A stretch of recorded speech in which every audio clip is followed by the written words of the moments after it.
معزز سامعین و سامعات کہ میں جس عنوان کے تحت آپ کے سامنے کچھ باتیں آپ کے گوشے گزار کروں گا وہ عرش الہی کا سایہ مگر کیسے۔ معزز سامعین و سامعات، یاد رکھیے اللہ رب العالمین نے قرآن مجید میں 3 بنیادی باتوں کا ذکر کیا ہے۔ پہلی بنیادی بات یہ ہے کہ اللہ تبارک و تعالیٰ نے اس کی توحید کا ذکر فرمایا، اور دوسری بنیادی بات یہ کہ پیارے نبی صلی اللہ علیہ وسلم کی رسالت کا ذکر کیا گیا ہے، اور تیسری اور اہم بنیادی بات یہ ہے کہ اللہ تبارک و تعالیٰ نے آخرت کا ذکر فرمایا ہے۔ اور کبار علماء کے فتاووں کے مطابق یہ بات مسلمہ ہے کہ اگر کوئی انسان ان میں سے 2 کو مانتا ہے اور 1 کو نہیں مانتا تو وہ دائرہ اسلام سے خارج ہو جاتا ہے۔ یعنی انسان اللہ کی توحید کا اقرار بھی کرتا ہے، پیارے نبی صلی اللہ علیہ وسلم کی رسالت کا اقرار بھی کرتا ہے، لیکن آخرت کا انکار کرتا ہے تو ایسے ایمان لانے والے کا ایمان اسے کوئی فائدہ نہیں پہنچا سکتا۔ معزز سامعین کرام، میرا سب سے پہلا سوال آپ سے یہ ہے کہ کیا آپ بتا سکتے ہیں کہ اللہ کہاں ہے؟ کوئی بتا سکتے ہیں بھائی؟ اللہ تبارک و تعالی عرش پر مستوی ہے، بھائی نے صحیح جواب دیا۔ لیکن ہم میں سے بہت سارے لوگ ایسے ہیں کہ میں سمجھتا ہوں کہ جب یہ سوال کیا گیا تو انہوں نے ان کے دل میں، دماغ میں، ذہن میں یہ جواب آیا ہوگا کہ اللہ ہر جگہ موجود ہے۔ اگر کسی کے دل و دماغ میں اس طرح کا عقیدہ آیا ہے تو انہیں چاہیے کہ وہ اپنے عقیدے کی اصلاح کر لے۔ کیونکہ اللہ تبارک و تعالیٰ نے قرآن مجید میں ارشاد فرمایا، سورۃ الطٰہٰ کی آیت نمبر 5 ہے، جس میں اللہ نے فرمایا الرحمن علی العرش استویٰ۔ اللہ تبارک و تعالیٰ کہاں پر ہے؟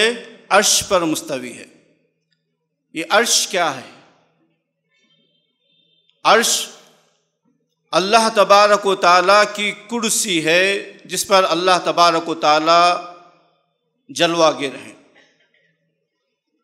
اور اس کے بارے میں اللہ کے نبی صلی اللہ علیہ وسلم نے اپنی احادیث میں یوں فرمایا کہ ساری کائنات عرش کے مقابلے میں ایسے ہی ہے جیسے ایک چٹیل میدان میں کسی نے رنگ ڈال دیا ہو۔ ایک بڑا چٹیل میدان ہے اور اس کے اندر ایک چھوٹا سا رنگ ہے، تو جو اس رنگ کی حیثیت اس میدان کے سامنے ہے، اللہ کے عرش کے سامنے کائنات کی اہمیت اتنی ہے جتنی رنگ کی ہے۔ اور اس اللہ کے عرش کو تھامے ہوئے 8 فرشتے ہیں، جس کے بارے میں اللہ کے نبی صلی اللہ علیہ وسلم نے کہا کہ اللہ تبارک و تعالیٰ نے مجھ سے کہا ہے کہ میں عرش کے فرشتے کا ذکر فرماؤں۔ تو اللہ کے نبی صلی اللہ علیہ وسلم نے عرش کے ایک فرشتے کا ذکر فرمایا جو عرش کو تھامے ہوا ہے۔ کہا کہ جو ایک فرشتہ عرش کو تھاما ہوا ہے، اس کے کان کی لو سے لے کر اس کی گردن کا فاصلہ 70 سال کی مسافت ہے۔ کتنے سال کی مسافت؟ 70 سال کی مسافت۔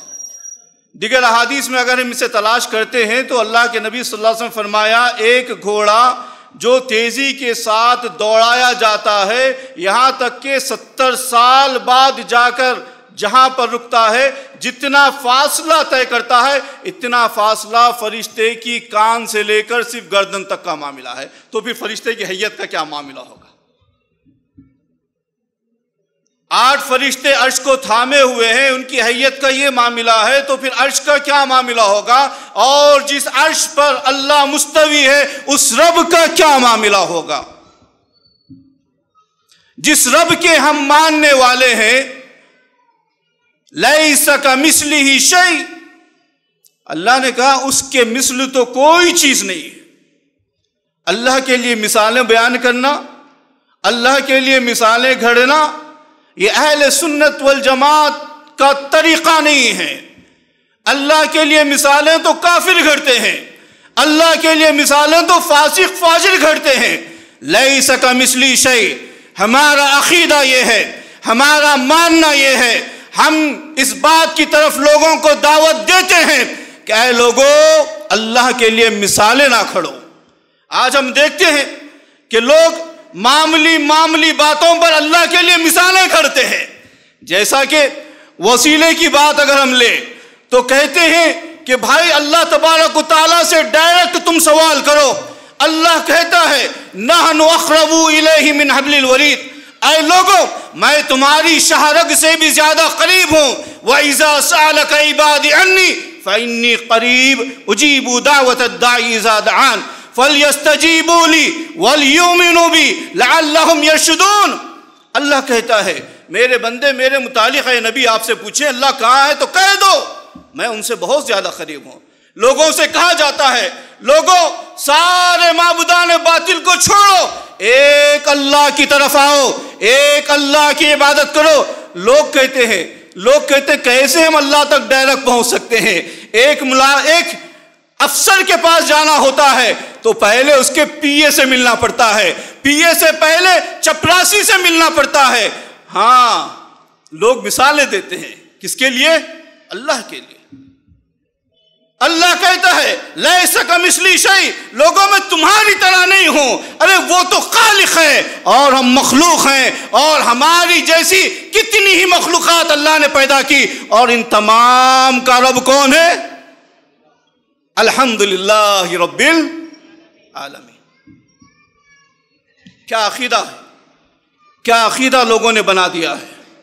جیب بھرو پیر، پیٹ بھرو ملا، ان کا یہ کانسیپٹ ہے جو اللہ تعالیٰ نے سورۃ التوبہ کی آیت نمبر 31 میں فرما دیا یا ایھا الذین آمنوا ان کثیرا من الاحبار والرہبان لیأکلون اموال الناس بالباطل ویصدون عن سبیل اللہ۔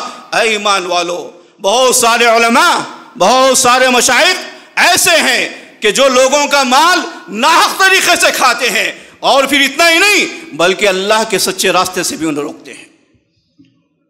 معزز سامعین کرام، بہرحال میں بتا رہا تھا کہ اللہ تبارک و تعالیٰ کے لیے مثالیں جائز نہیں ہیں۔ اور پھر ذرا غور کریں، وہ اللہ رب العالمین جس نے ہمیں ایک پانی کی بوند سے پیدا کر دیا، اس کے بارے میں کیا مثال بیان کریں؟ اللہ کہتا ہے هل أتى على الإنسان حين من الدهر لم يكن شيئا مذكورا۔ سورۃ الدہر پڑھیے آپ کو معلوم ہوگا اللہ تعالیٰ نے انسان سے کس طرح مخاطب ہو کر اللہ نے اعلان کیا ہے کہ میں تمہارا رب ہوں۔ بہرحال معزز سامعین کرام، دنیا کی زندگی یہ عارضی زندگی ہے، یہ ختم ہو جانے والی زندگی ہے۔ موت جب کسی پر شکنجہ کسے گی یہ نہیں دیکھے گی کہ وہ آدمی بوڑھا ہے، جوان ہے، بچہ ہے، بزرگ ہے، امیر ہے، فقیر ہے، خلاش ہے، بادشاہ ہے، تونگر ہے، کیا کچھ ہے، کچھ نہیں دیکھے گی۔ موت جب آئے گی تو ایک ساتھ آگے آ سکتی ہے نہ ایک ساتھ پیچھے آ سکتی ہے۔ موت جب آئے گی موت کسی کی پرواہ نہیں کرے گی۔ اللہ کہتا ہے اینما تکونوا یدرککم الموت ولو کنتم فی بروج مشیدہ۔ اے لوگو تم موت سے بچنا چاہتے ہو، اور موت سے بچنے کے لیے اگر تم مضبوط قلعوں میں بند ہو جاؤ پھر بھی موت تمہیں آ دبوچ لے گی۔ موت کے بعد کی زندگی برزخ کی زندگی ہے، جسے ہم قبر کی زندگی کہتے ہیں۔ قبر کے بعد کی زندگی کے بعد ایک اور مرحلہ انسان کی زندگی کا شروع ہوتا ہے، جسے ہم روز محشر کی زندگی کہتے ہیں۔ روز محشر، قیامت کا دن۔ اللہ کہتا ہے کیا ہے قیامت کے دن؟ یا ایھا الناس اتقوا ربکم ان زلزلۃ الساعۃ شیء عظیم۔ لوگو اپنے پروردگار سے ڈرو کہ قیامت کا زلزلہ ایک حادثہ عظیم ہوگا۔ اور کیا ہوگا؟ اللہ کہتا ہے کہ یوم ترونها تذہل کل مرضعۃ عما ارضعت وتضع كل ذات حمل حملها وترى الناس سكارى وما هم بسكارى ولكن عذاب الله شدید۔ معزز سامعین کرام، یہ دنیا کی زندگی جب ختم ہو جائے گی، دنیا کی زندگی میں انسان نے بہت سارے ایسے بھی انسان کہ جنہوں نے دنیا کی زندگی میں کبھی دکھ نہیں دیکھا ہوگا، کبھی پریشانی نہیں دیکھی ہوگی، کبھی ایسا بھی نہیں ہوا ہوگا کہ ان کے سر میں درد ہوا ہو، کبھی کوئی تکلیف ایسی بھی نہیں پہنچی ہوگی کہ جن کے پیروں میں کانٹا بھی چبھا ہوگا، لیکن کل قیامت کے دن اللہ تبارک و تعالیٰ ایسے انسان کو لائے گا جس نے دنیا میں ایک لمحہ کبھی تکلیف کو محسوس نہ کیا۔ تکلیف کس چڑیا کا نام ہے؟ تکلیف کہتے کسے ہیں؟ تکلیف کا معنی کیا ہوتا ہے؟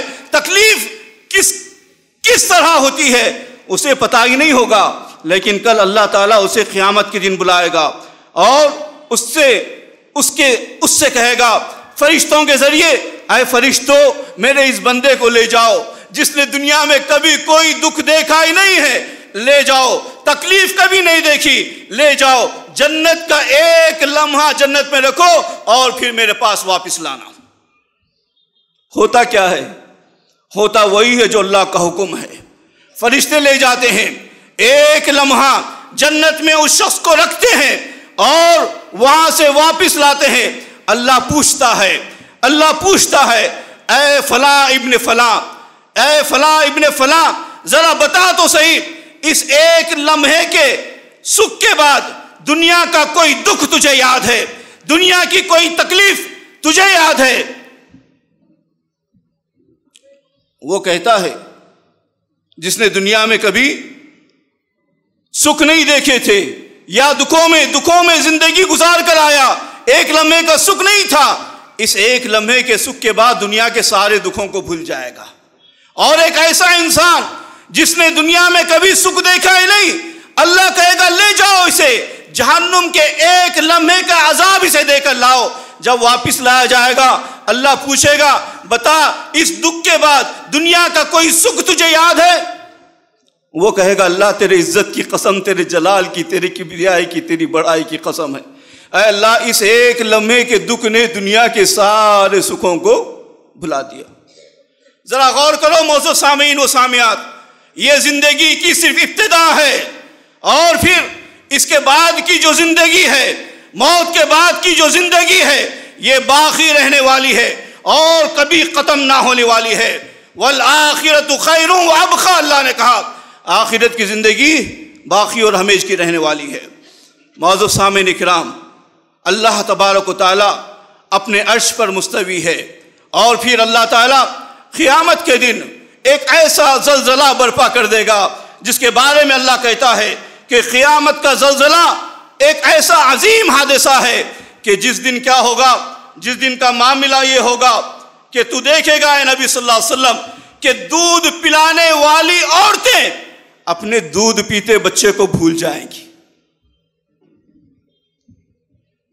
اور اتنا ہی نہیں بلکہ حمل والیوں کے حمل بھی گر جائیں گے خوف و دہشت کی وجہ سے، اور اتنا ہی نہیں بلکہ اے مخاطب اے محمد صلی اللہ علیہ وسلم تم دیکھو گے لوگوں کو کہ لوگ مدہوش نظر آئیں گے، جیسا کہ ایک پینے والا مدہوشی کے عالم میں ہوتا ہے۔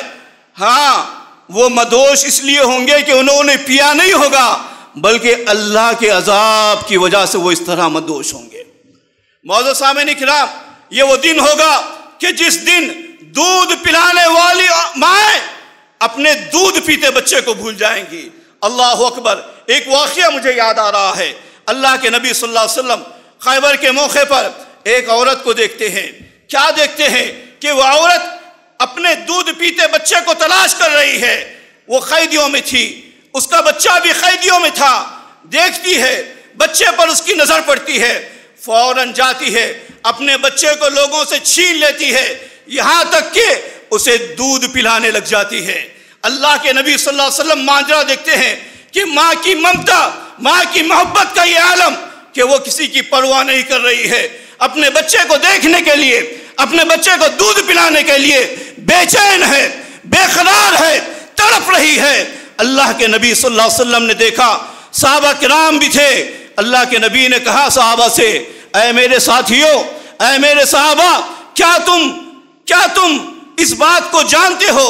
میں تم سے سوال کرتا ہوں، کیا یہ عورت اپنے اس دودھ پیتے بچے کو اس قدر محبت کے بعد جہنم میں پھینک دے گی؟ اس قدر محبت کے بعد کیا تم یہ گمان کر سکتے ہو کہ یہ عورت اپنے اس لالے کو، اپنے اس لخت جگر کو جہنم میں پھینک دے گی، آگ میں ڈال دے گی؟ صحابہ کہتے ہیں یا رسول اللہ صلی اللہ علیہ وسلم یہ تو ناممکن سی بات ہے کہ اس قدر محبت والی ماں کہ جو ابھی تک اس قدر پریشان تھی کہ کبھی ایک رخ جا رہی تھی، کبھی دوسری رخ جا رہی تھی اپنے بچے کو تلاش کرتے ہوئے، یہ کیسے اسے آگ میں ڈال دے گی؟ اللہ کے نبی صلی اللہ علیہ وسلم نے کہا سنو، تمہارا رب تم سے اس ماں سے بھی زیادہ محبت کرنے والا ہے، وہ تمہیں آگ میں کیسے ڈال دے گا؟ ہمارا رب یہ نہیں چاہتا کہ ہم آگ میں جائیں، یہی وجہ ہے کہ اللہ تعالیٰ نے لمحہ لمحہ ہمیں معاف کرنے کا وعدہ فرمایا ہے، یہی وجہ ہے کہ اللہ تعالیٰ نے ہم سے یہ وعدہ کیا ہے اے لوگو تمہارے گناہ زمین بھر کیوں نہ ہو جائیں، زمین سے لے کر آسمان کی سطحوں تک پہنچ جائیں، اور پھر تم مجھ سے کہو رب اغفر لی رب اغفر لی رب اغفر لی، اے اللہ تو مجھے معاف کر دے، اے اللہ تو مجھے معاف کر دے، اے اللہ تو مجھے معاف کر دے، میں تمہیں معاف کر دوں گا، تمہارے گناہوں کی پرواہ نہیں کروں گا کہ کتنے۔ اللہ اکبر۔ معزز سامعین کرام، بہرحال قیامت کا دن ابھی شیخ کا میرے بعد موضوع بھی ہے، قیامت کے منظر کے متعلق شیخ انشاءاللہ تفصیل سے آپ کے سامنے بیان کریں گے، میں صرف آپ کے سامنے عرش کے سائے کے بارے میں گفتگو کروں گا۔ معزز سامعین کرام، جیسا کہ ناظم اجلاس نے کہا کہ وہ قیامت کا دن ایسا ہوگا کہ پہلا سور پھونکا جائے گا، لوگ گھبراہٹ میں مبتلا ہو جائیں گے، دوسرا سور پھونکا جائے گا، لوگ بے ہوش ہو جائیں گے، اور تیسرا سور پھونکا جائے گا تو لوگ قبروں سے اٹھ کر روز محشر کے میدان میں جمع ہو جائیں گے۔ محشر کا میدان، قیامت کا یہ دن کتنا بڑا ہے؟ اللہ کہتا ہے 50,000 سنہ، 50,000 سال کا یہ دن ہے، 50,000 سال کا۔ ایک دن کتنے سال کا؟ 50,000 سال کا ایک دن ہے۔ اور یہ دن کا معاملہ کیا ہے؟ اللہ کے نبی صلی اللہ علیہ وسلم کہتے ہیں کہ عائشہ تیسری سور جب پھونکی جائے گی، سارے انسان، سارے مرد، سارے مردے ایک میدان میں جمع ہو جائیں گے، سب برہنہ، کسی کے جسم پر لباس نہیں، عورتیں بھی برہنہ، مرد بھی برہنہ، سارے کے سارے ایک میدان محشر میں جمع ہو جائیں گے۔ اور اس دن کا معاملہ کیا ہوگا؟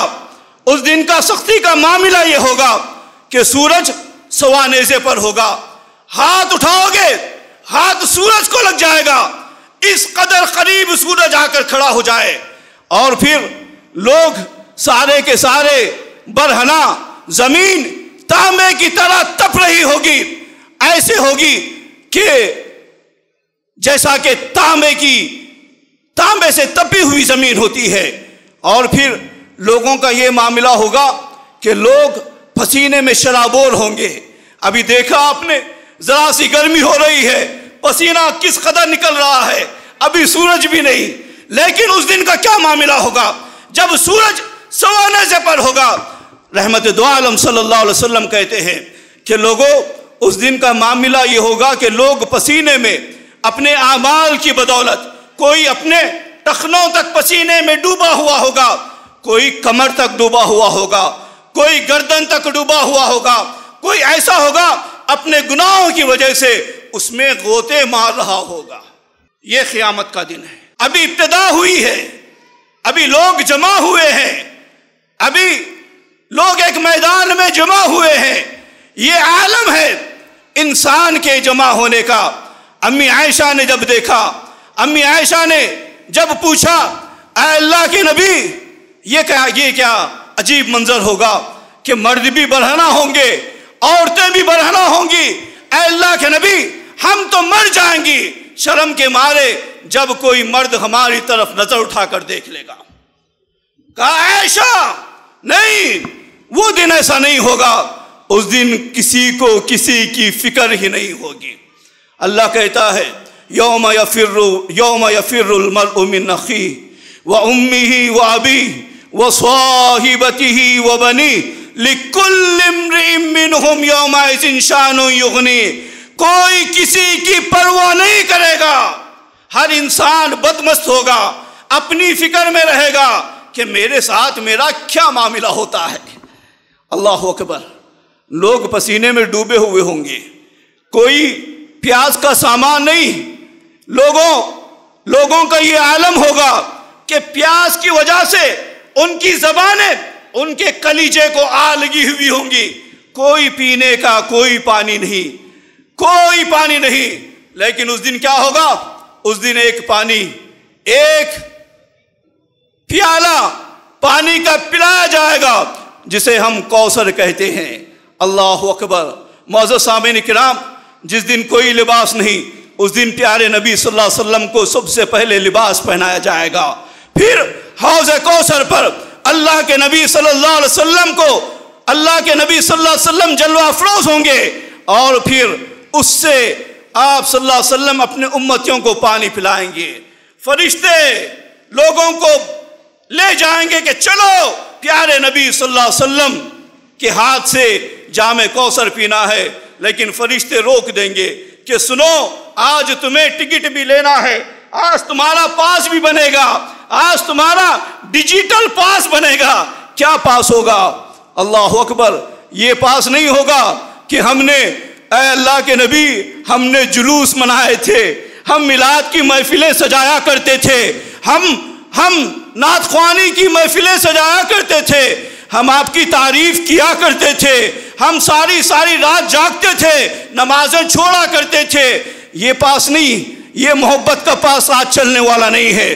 آج جو پاس چلنے والا ہے، آج جو ڈیجیٹل پاس اللہ تبارک و تعالیٰ انسانوں کو دے گا، وہ یہ ہوگا جو انسان دنیا میں جس نے وضو بنایا تھا اس کے اعضاء چمکنے لگیں گے، دنیا میں جس نے چرس ماری تھی، گانجا پھونکا تھا، مولویوں کے پیچھے اپنی آخرت تباہ کی تھی، پیٹ بھرو ملا جیب بھرو پیر کے پیچھے پڑھ کر اپنی آخرت کو بھلا دیا تھا، فراموش کر دیا تھا، نہ رات کی تاریکی میں اللہ کی عبادت کی، نہ دن کے اجالے میں اللہ کے لیے وضو کیا۔ کیسے اعضاء چمکیں گے؟ ان کے اعضاء چمکیں گے جو رات کو اٹھ کر اللہ کی خوشنودی کے لیے وضو بنایا کرتے تھے، فجر کو اٹھ کر اللہ کی خوشنودی کے لیے وضو بنایا کرتے تھے، ظہر پڑھا کرتے تھے، عصر پڑھا کرتے تھے، مغرب پڑھا کرتے تھے، عشاء پڑھا کرتے تھے، نفلیں ادا کیا کرتے تھے تاکہ اللہ کے عذاب سے بچ جائیں۔ آج ان کے اعمال، آج ان کے جسم کے اعضاء چمک رہے ہوں گے، فرشتے دور سے دیکھیں گے، ہاں تمہارے جسم کے اعضاء چمک رہے ہیں، جاؤ تمہیں پاس مل گیا ہے، جاؤ اللہ کے نبی صلی اللہ علیہ وسلم سے جام کوثر لے لو۔ پیاس کا یہ عالم کہ زبانیں کلیجے کو لگی ہوئی ہے، کوئی پیاس کا بندوبست نہیں، کوئی پانی کا بندوبست نہیں ہے۔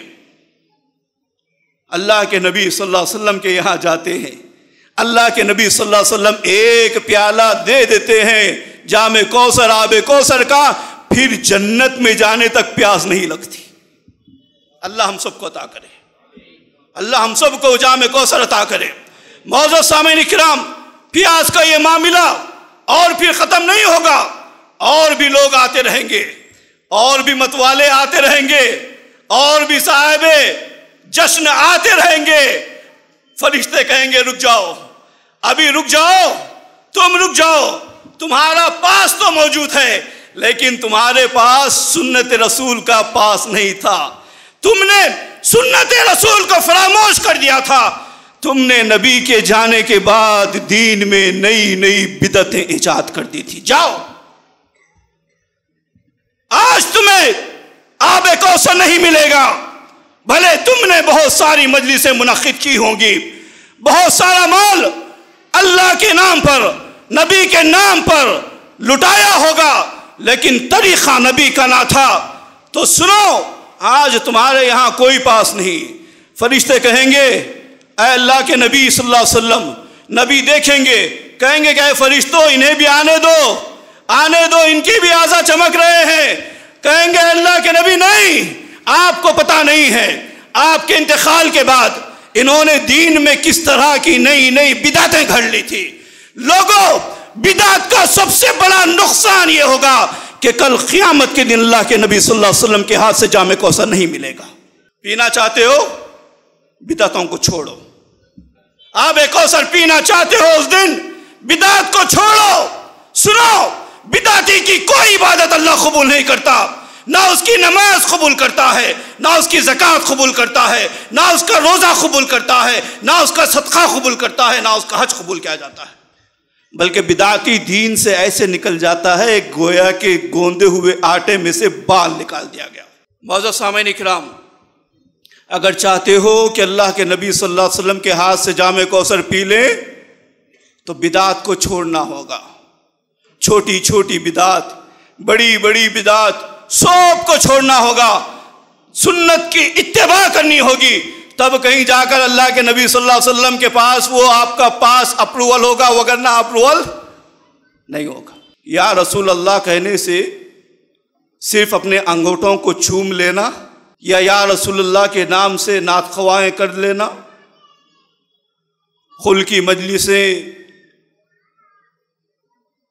اور دیگر دسترخوان تیار کر کے اس پر نبی صلی اللہ علیہ وسلم کی محبت کے نام پر بدعتوں کو انجام دینا، یہ ایسا عمل ہوگا کہ کل قیامت کے دن اللہ کے نبی صلی اللہ علیہ وسلم کے ہاتھ سے جام کوثر نہیں پلائے گا۔ بہرحال یہ قیامت کے دن کے 50,000 سال کا جو دن ہے اس کی ابھی شروعات کا معاملہ ہے۔ پیاز کا انتظام تو ہو چکا ہے، لیکن اب کوئی اور سایہ وہاں پر موجود نہیں ہے۔ اللہ کے نبی، امی عائشہ نے پوچھا، اللہ کے نبی پیاز کا معاملہ تو ہو گیا، اب سایہ کا کیا ہوگا؟ کیا کوئی سایہ ہوگا کہ جس کے نیچے جا کر انسان پناہ لے؟ تو اللہ کے نبی صلی اللہ علیہ وسلم نے فرمایا، ہاں عائشہ، سایہ ہوگا، اور پھر اس سائے میں اللہ تبارک و تعالی کچھ لوگوں کو جگا دیں گے اس سائے میں کہ جس دن کوئی سایہ نہ ہوگا، اللہ کے عرش کے سائے کے علاوہ کوئی سایہ نہ ہوگا۔ اس دن اللہ تبارک و تعالی کچھ لوگوں کو عرش کا سایہ عطا کریں گے۔ اللہ کے نبی صلی اللہ علیہ وسلم نے کہا، معزز سامعین کرام، ذرا غور کر لے اس حدیث پر کہ جس میں اللہ کے نبی صلی اللہ علیہ وسلم نے کہا کہ اس دن جس دن کوئی سایہ نہیں عرش کے سائے کے علاوہ، اور میں نے بتایا عرش کا معاملہ کیا ہے۔ عرش کے سائے کے علاوہ کوئی سایہ نہیں، اللہ تبارک و تعالی اس عرش کے سائے کے نیچے 7 قسم کے لوگوں کو بلائے گا۔ جاؤ فرشتوں، جاؤ بلا کر لاؤ۔ کسے بلا کر لائیں؟ اللہ کے نبی صلی اللہ علیہ وسلم کہتے ہیں، اس حاکم کو بلا کر لاؤ جو انصاف کے ساتھ فیصلے کرتا ہو۔ سب سے پہلے انصاف والا، انصاف کے ساتھ فیصلے کرنے والا وہ حاکم بھی ہے، محکوم پر، اپنی رعایا پر فیصلے کرتا ہے، انصاف کے ساتھ کرتا ہے۔ اللہ کہے گا فرشتوں سے، جاؤ ایسے حاکم کو بلا کر لاؤ جو انصاف پر مبنی فیصلے کرتا ہے، آج میں اسے اپنا عرش کا سایہ عطا کروں گا کہ میرے عرش کے سایہ کے علاوہ کوئی سایہ نہیں۔ دوسرا وہ نوجوان کہ جس کی جوانی عبادت کی حالت میں پروان چڑھی ہو، جس نے اپنی جوانی کو دیوانی نہ بنایا ہو، جس نے اپنی جوانی کو مستانی نہ بنایا ہو۔ چوراہے پر نوجوان ٹھہر کر غیروں کی بچیوں کو دیکھ کر آوازیں کسا کرتے تھے، یہ نوجوان تھا اللہ کو راضی کرنے کے لیے مصلی پر بیٹھا ہوا تھا۔ عبادت کر رہا ہے جوانی کے عالم میں، اللہ کہے گا جاؤ اسے بلا کر لاؤ کہ جس کی جوانی میں جس نے عبادت کی اس حالت میں کہ جوانی کی حالت میں پروان چڑھا، جوان اسی حالت میں ہوا کہ اللہ کی عبادت کرتے ہوئے، جاؤ اسے بھی بلا کر لاؤ۔ اور پھر ان دو اشخاص کو بھی بلا کر لاؤ جو ملتے تھے تو اللہ کے لیے ملتے تھے، بچھڑتے تھے تو اللہ کے لیے بچھڑتے تھے۔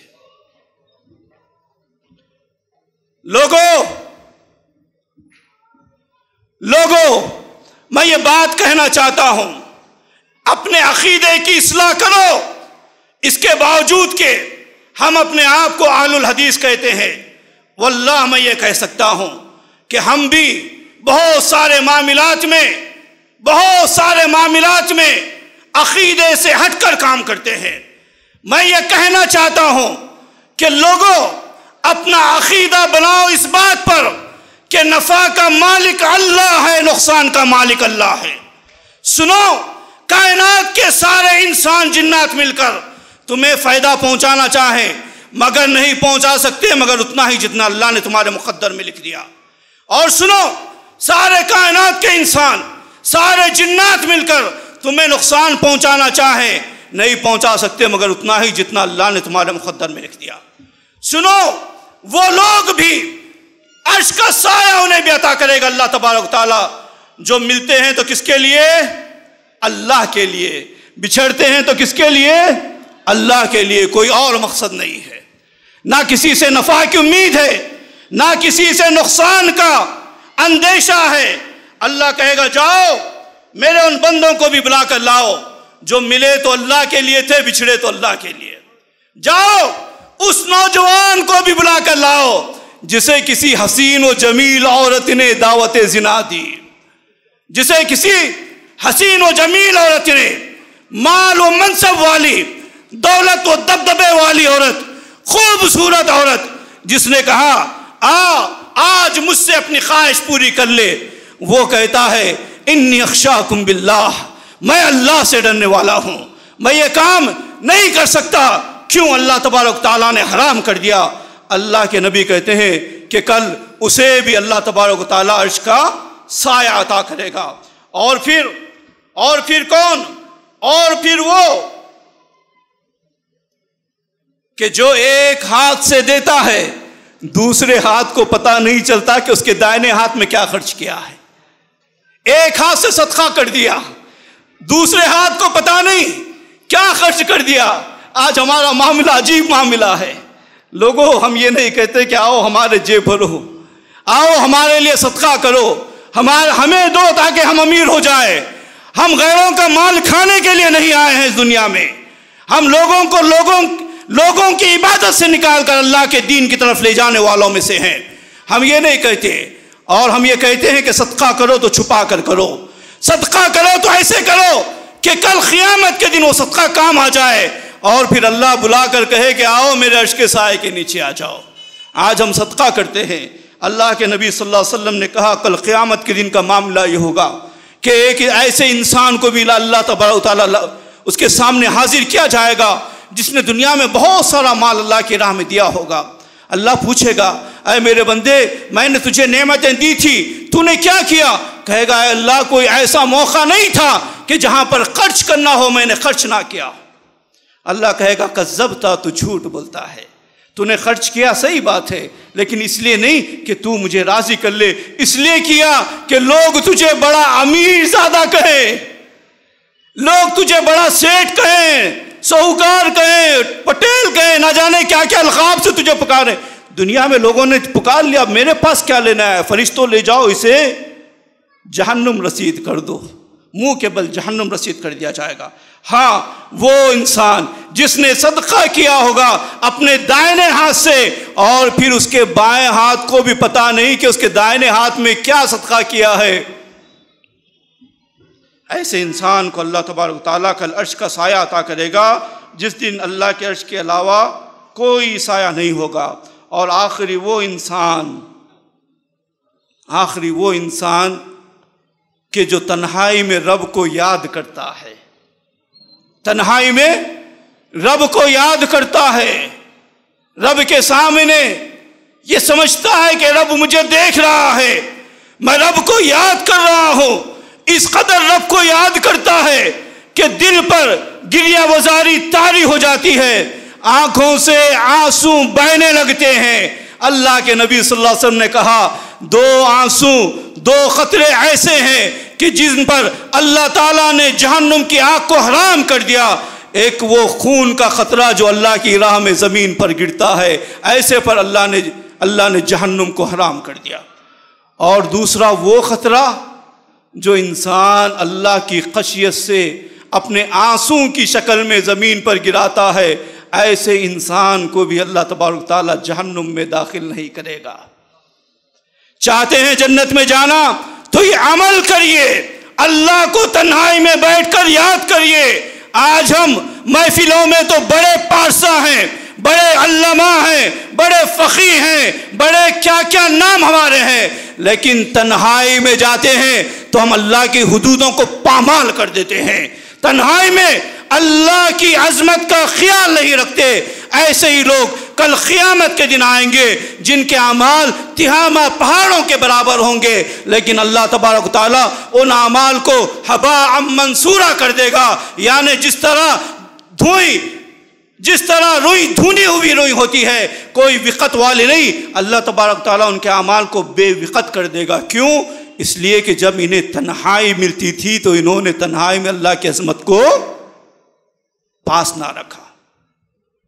تنہائی میں اللہ کی عظمت کا پاس نہ رکھنے والے غور سے سنیں، اور تنہائی میں اللہ کا ڈر اختیار کر کے رونے والے سنیں کہ اللہ کل قیامت کے دن اللہ کا عرش کا سایہ عطا کرے گا جس دن کوئی سایہ نہیں ہوگا۔ اور جو نوجوان رات کی تاریکی میں انٹرنیٹ پر اپنی زندگی گزار رہا ہے، وہ نوجوان جو رات کو سو رہا ہے تو نہ جانے کیا کیا دیکھ رہا ہے، نہ جانے کیا کیا سن رہا ہے، اللہ کے بارے میں جانتا ہے کہ اللہ دیکھ رہا ہے، اس کے باوجود بھی اللہ کی عظمت کا پاس وہ لحاظ نہیں رکھتا، اللہ اس کے اعمال کو پورے کے پورے اعمال کو برباد کر دے گا۔ اصلاح کریے اپنے، اصلاح کریے اس سے پہلے کہ ہمیں موت آئے، اصلاح کریے اس سے پہلے کہ اللہ کے غضب میں ہم مبتلا ہو جائیں، اصلاح کریے اس سے پہلے کہ ہمیں جو قیمتی وقت دیا ہے وہ چلا جائے۔ معزز سامعین اکرام، یہی کچھ باتیں میں نے آپ کے گوشے گزار کی ہیں۔ سب سے پہلے اللہ تبارک تعالیٰ سے میں دعا کرتا ہوں کہ باری اللہ مجھے اور آپ تمام کو جو کچھ کہا گیا ہے، سنا گیا ہے، عمل کی توفیق عنایت فرما۔ اے اللہ ہمارے سارے گناہوں کو معاف فرما دے۔ اے اللہ بار بار ایسی مجلسیں منعقد کرنے اور ہمیں حاضر ہونے کی توفیق عنایت فرما۔ اے باری اللہ مسلمانوں کی جانوں کی مالوں کی عزت و آبرو کی حفاظت فرما۔ اے اللہ مسلمان جہاں کہیں پریشان حال ہیں ان کی پریشانیوں کو دور فرما دے۔ اے اللہ جب تک بھی ہمیں زندہ رکھ، ایمان اسلام کی حالت میں زندہ رکھ۔